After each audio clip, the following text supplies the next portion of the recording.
నమస్తే అమ్మా.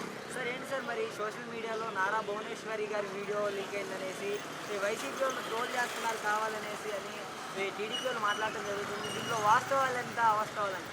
అమ్మా, రాష్ట్రంలో గతంలో కానీ ఇప్పుడు కానీ ఎప్పుడైనా చూసినప్పుడు తెలుగుదేశం పార్టీ అధికారంలో ఉన్నప్పుడు ఎస్సీలపై వాళ్ళు ప్రవర్తన ఏ విధంగా ఉంటుందో కూడా అర్థమవుతుంది. ఎస్సీలని ఎప్పుడు కూడా వాళ్ళు తోలనాడి మాట్లాడటం, ఎస్సీలని ఇచ్చేయడం వాళ్ళ తెలుగుదేశం పార్టీ ఇదమ్మా ఆమె మాట్లాడేది ఖచ్చితంగా వాస్తవం. అది వాస్తవమే. సార్ మరి చాలా సభలలో కూడా జగన్మోహన్ రెడ్డి పని అయిపోయింది, జగన్ రెడ్డి నువ్వు సైకో అనేసి చంద్రబాబు మాట్లాడటం జరుగుతుంది కదా. ఈరోజు రాష్ట్రంలో వైఎస్ జగన్మోహన్ రెడ్డి గారి ఆశీస్సులతో పేద ప్రజలు బీసీ, ఎస్సీ, ఎస్టీ, ముస్లిం మైనార్టీస్ ఎప్పుడూ కూడా జగన్మోహన్ రెడ్డి వెంట ఉంటారు. నాడు రాజశేఖర రెడ్డి గారు ప్రవేశపెట్టిన సంక్షేమ పథకాలు కావచ్చు, నేడు జగన్మోహన్ రెడ్డి గారు ప్రవేశపెట్టిన సంక్షేమ పథకాలు కాబట్టి జగన్మోహన్ రెడ్డి గారి ఆశీస్సులు ఉంటాయి. అయిపోయింది చంద్రబాబు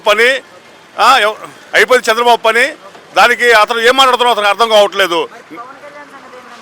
నిన్న వైజాగ్లో జరిగినటువంటి చంద్రబాబు గారు పవన్ కళ్యాణ్ పక్కన పెట్టుకొని పావుల నెత్తి మీద రూపాయి పెడితే పావుల పనికిరాని పవన్ కళ్యాణ్ చెప్పన్నాడు. అది పొత్తుగా వాళ్ళు మాట్లాడుకొని పవన్ కళ్యాణ్ అవమానించడం జరిగింది.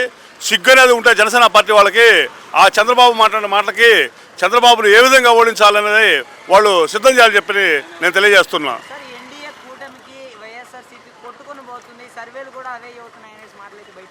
ఎన్డీఏ కూటమికి 0 ఉందమ్మా. ఈరోజు 53% ఉన్నటువంటి వైఎస్ఆర్సీపీ లీడింగ్ ఉంది. ఎన్డీఏ కూటమికి 37% ఉంది. పేద ప్రజలు వైఎస్ఆర్సీపీని జగన్మోహన్ ఆశిస్తారని చెప్పని నేను తెలియజేయడం జరుగుతుందమ్మా.